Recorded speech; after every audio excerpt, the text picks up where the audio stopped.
Ya encontramos entonces la Fe inducida en un conductor, que es igual a velocidad por densidad por longitud. Ahora nos preguntamos entonces cuál es la expresión para la Fe inducida en un grupo Z de conductores en forma general. Para hallar esa expresión, entonces vamos a hacer el siguiente ejemplo. Ubiquemos acá, en medio de estas zapatas polares que me están generando una densidad de flujo magnético B, un rotor con 4 ranuras, 1, 2, 3, 4 ranuras, un rotor, este núcleo es en acero, y también montado en el eje, en el mismo eje, tenemos entonces ya el colector. Ya este colector también tiene 4 delgas, la delga A, la B, la C y la D.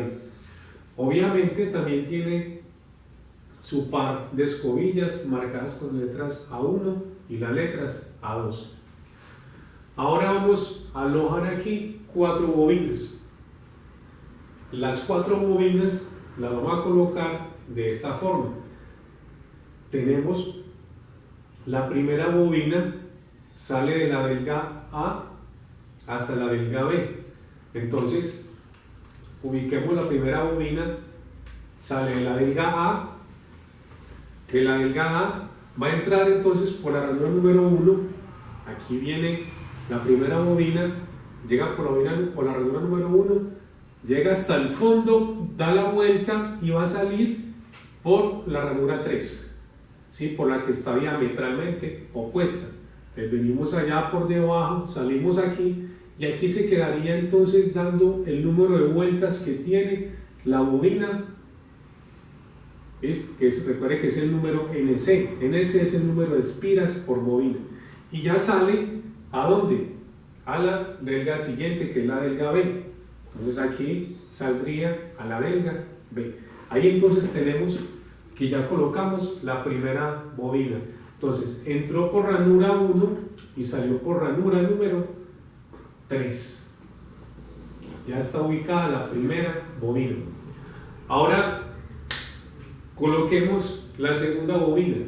La segunda bobina entonces sale donde terminó la primera, o sea, en la delga B, y va a ir hasta la delga C. Que salimos de la B, ¿y por dónde va a entrar? ¿Por cuál ranura? Pues por la siguiente, por la número 2. Entonces esta bobina entra por la ranura 2, va allá atrás, da la vuelta, ¿y por dónde va a salir? Por la ranura que está diametralmente opuesta a esta 2, sale por la 4 y queda aquí dando el número de vueltas correspondientes de espiras que tiene la bobina 2. Entonces aquí entró por la 4, perdón, por la ranura 2 y sale por la ranura número 4. Sale por la 4 y va a ir ¿hasta dónde? Hasta la delga C. Esta conexión viene y va hasta la delga C. Ya colocamos entonces la segunda bobina. Vamos a colocar la tercera bobina. De la tercera bobina ya vamos en que sale de la delga C, sale de C, de la delga C, y entra por ¿cuál ranura? Pues aquí ya va a entrar por la ranura número, empezamos por la 1, luego la 2, luego aquí sigue la ranura 3, y va a salir entonces por la ranura número 1. Entonces aquí entramos por la 3, ya comparte ranura con la otra, con la primera bobina, sale por allá por detrás, sale aquí y vuelve, y aquí cierra circuito y se queda de esta forma dando el número de vueltas correspondientes y sale por la ranura número 1 y iría hacia ¿dónde? Hacia la delga D. Entonces aquí esta conexión vamos a traerla por aquí y viene hasta la delga D. Vamos ahora entonces para la última bobina. La última bobina entonces sale de la delga D, sale de la D y va a ir ¿hasta dónde? Hasta la delga A. ¿Y por dónde va a entrar? Pues ahorita ya hemos entrado por la por la 3, ahorita entonces va a entrar esta por la 4, entonces sale aquí el AD, entra por la ranura 4, obviamente sale por la 2 y queda aquí dando el número de vueltas correspondientes a esa bobina y termina en la delta A, sale en la 4 y termina en la A.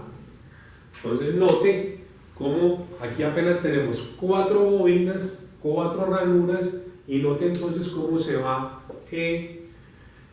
configurando el bobinado. El bobinado terminado de una máquina de corriente continua, pues sería este. Ya está, este tiene aquí un número ya, algo así como 18 ranuras y tiene aquí también el mismo número de deltas. Aquí está el colector y las ranuras y su respectivo bobinado. Entonces tenemos aquí solo 4 bobinas. Ahora analicemos qué ocurre dentro de esta conexión, dentro de la conexión eléctrica. Entonces tenemos aquí la escobilla A1 y la escobilla A2 y aquí está configurado la conexión eléctrica. Analice que si por aquí tenemos la corriente de armadura, la línea de armadura que llega a esta escobilla, entonces esta corriente de armadura tiene dos caminos para la corriente.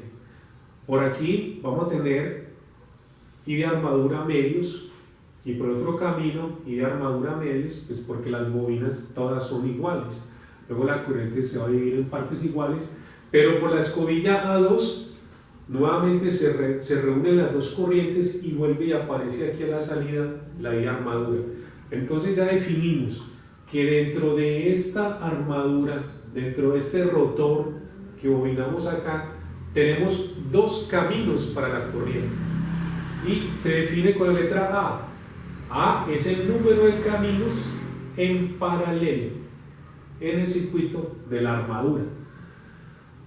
También notemos lo siguiente, de que aquí en este instante donde está ubicado este rotor, nada más tenemos dos bobinas que están generando FEM.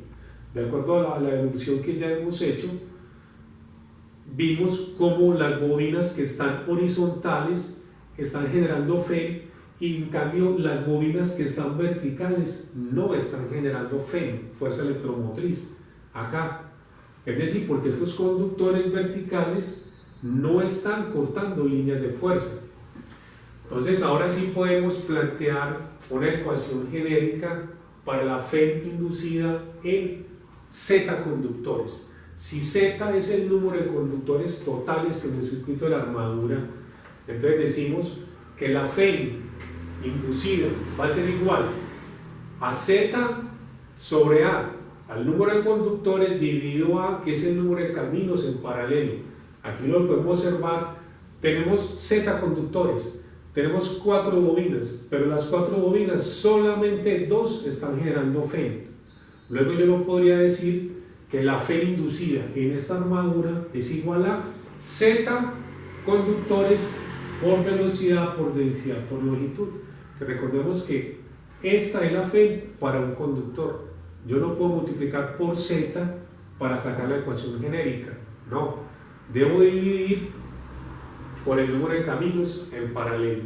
Entonces me queda esta expresión, me queda que la FEM es igual a Z, que es el número de conductores, dividido A, que es el número de caminos en paralelo en el circuito de la armadura, multiplicado por velocidad, por densidad y por longitud.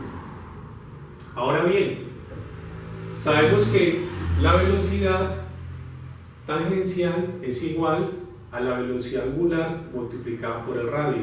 ¿Cuál radio? Pues el radio que tenemos acá, el radio de esta armadura. Pues el radio, obviamente desde el centro hasta la periferia, que tenemos el radio. ¿Sí? Entonces, y la velocidad, esta velocidad lineal es tangencial aquí a la armadura. La velocidad lineal es tangencial a la armadura. Y la velocidad angular es igual entonces a la velocidad tangencial en metros sobre segundo multiplicado por el radio en metros. Aquí tenemos una velocidad angular B, omega, perdón, y que su expresión es velocidad igual a omega por R, donde B, la velocidad lineal, está en metros sobre segundo y omega está en radianes sobre segundo. Y el radio está obviamente en metros. Pero también debemos considerar de que la densidad de flujo es igual al flujo magnético sobre el área. En este caso tenemos el flujo expresado en Weber, y el área polar es el área de esta zapata, que es la misma área de esta zapata acá. Entonces, ¿cuál es el área? El área de toda esta zapata polar, toda esta área. Esta es el área polar. Podemos hacer una aproximación y es la siguiente, para obtener el área de la cara polar o zapata polar. ¿Cuál es esa aproximación? Decimos de que el área polar va a ser igual al área de todo este cilindro, el área superficial. Si calculamos el área de esta superficie del cilindro, ¿a qué es igual el área de un cilindro? Ya sabemos que el área de un cilindro va a ser igual al perímetro de la circunferencia, y este perímetro de esta circunferencia pues es 2pi por R por L. ¿Sí? Tenemos aquí 2pi es el perímetro, pero toda esta área se halla simplemente multiplicando el perímetro, que es 2pi por R, por la longitud de este perímetro, que es L. Entonces, si yo tengo todo el área del cilindro y la divido sobre el número de polos, me va a dar el área de una cara polar, y eso es lo que tenemos aquí. El área polar es 2pi por R por L sobre P, que es el número de polos. Luego entonces me queda que la densidad es igual al flujo sobre esta área polar, o sea, sobre 2pi por R por L. La P me quedo dividiendo aquí abajo, pues pasaría aquí arriba a multiplicar.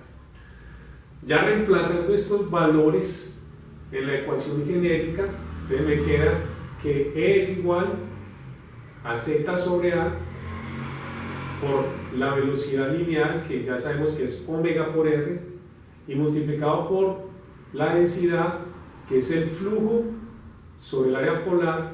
Se me queda de aquí con esta expresión flujo por P sobre 2pi por R por L, y todo multiplicado por la longitud L, que aquí la tenemos. Se cancela la R con la R, L con L, y ¿qué nos queda? Nos queda simplemente que la F inducida es igual a Z por P sobre 2pi por A multiplicado por el flujo y por la velocidad angular, donde el flujo está expresado en Weber, omega, velocidad angular expresada en radianes sobre segundo, P, que es el número de polos, Z, que es el número de conductores totales en el circuito de armadura, y A, que es el número de caminos en paralelo. Podemos entonces, si hacemos una constante K igual a Z por P sobre 2pi por A, entonces nos queda que la F inducida es igual a una constante K multiplicado por el flujo por la velocidad angular. Noten que esta constante depende de datos del bobinado, que son Z, el número de conductores, P, el número de polos, y A, el número de caminos en paralelo. Una vez construida la máquina, no se puede modificar estos valores de la constante, luego es una constante. En cambio, si yo puedo modificar el flujo y puedo modificar la velocidad angular. ¿Cómo modifico el flujo? Pues aportando aquí más corriente de campo. Si yo aumento corriente de campo, obtengo más flujo. Si disminuyo la corriente de campo, disminuyo el flujo. ¿Y cómo aumento o disminuyo la corriente de campo? Pues manejando aquí la tensión de la fuente de campo. Subo o bajo la tensión de campo, y con esto manipulo la densidad de flujo o el flujo por unidad de área. Muy bien, hagamos un ejemplo. Vamos a calcular la FEI para esta armadura que tenemos allí. Si tenemos obviamente 4 bobinas, o sea, C es igual a 4 bobinas, NC, el número de espiras por bobina, va a ser de 10 espiras. O sea, aquí estamos dando por cada bobina, estamos dando 10 vueltas. Entonces, NC igual a 10 vueltas. Vamos a suponer una densidad de flujo de 0.7 teslas. Para una máquina es normal una densidad de flujo de estas pequeñas, para que tengamos en cuenta, en un generador de potencia, hablar de 2 teslas es un flujo muy alto, una densidad de flujo altísimo. Entonces 0.7 teslas es un valor normal, y vamos a mover este rotor, lo vamos a mover a una velocidad expresada en RPMs, en 800 giros por minuto. Note que no estamos hablando de velocidad angular, sino de giros por segundo. Entonces, si planteamos la solución, será la siguiente. Primero, calculamos el número de conductores Z. ¿A qué es igual el número de conductores Z? Es igual a 2 veces el número de bobinas multiplicado por el número de espiras. Reemplazamos, tenemos 2 por 4 bobinas, que vale C, por el número de espiras, que es 10, nos da 80 conductores. Ahora vamos a calcular entonces, ya está calculado aquí Z. Ahora vamos a calcular el flujo magnético. ¿A qué es igual?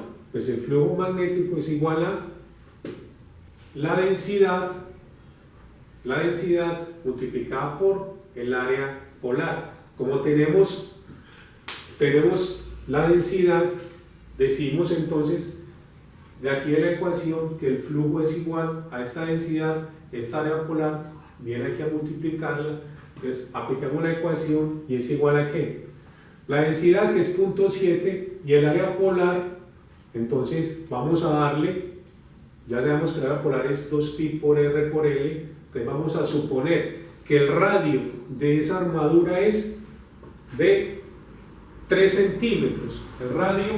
Este radio va a ser de 3 centímetros, y que la longitud de la armadura va a ser, esta L va a ser de 9 centímetros. ¿Sí? Un rotor pequeño. Ya reemplazamos y nos queda entonces que el flujo es igual a 0.7 por 2pi por R, que es 3 centímetros, lo pasamos a